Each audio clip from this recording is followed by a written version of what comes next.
বর্তমান সময়ে অনেকে ইমাম মেহেদী দাবি করছে। বাংলাদেশে একজন, ভারতে একজন ও পাকিস্তানে একজন ইমাম মেহেদী দাবি করছে। এগুলো মিথ্যা, তারা ইমাম মেহেদী নয়। অনেকে আবার তাদেরকে ইমাম মেহেদী মেনে নিচ্ছে। নাসা বিজ্ঞানীরা 2050 সাল পর্যন্ত চন্দ্র সূর্যগ্রহণের একটি তালিকা তৈরি করছেন। সেই তালিকা অনুযায়ী 2028 সালে মধ্য রমজান শুক্রবারে চন্দ্রগ্রহণ হবে। আমার চ্যানেলের নাম নাজমুল হক। এই চ্যানেলে সবাইকে স্বাগতম। এই ভিডিওটি ভালো লাগলে একটি লাইক দিন ও চ্যানেলটি সাবস্ক্রাইব করে দিন। হাদিস ও নাসা বিজ্ঞানের ওয়েবসাইট মতে 2028 সালে ইমাম মেহেদী আসবেন ইনশাল্লাহ। ইমাম মেহেদীর জন্ম হয়ে গেছে, শুধু আত্মপ্রকাশের বাকি।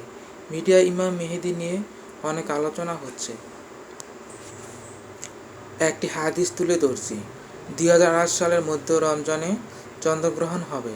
দিনটি হবে শুক্রবার এবং একটি বিকট আওয়াজ হবে। এই আওয়াজ হলে আমরা বুঝতে পারবো ইমাম মেহেদীর আবির্ভাব হয়েছে।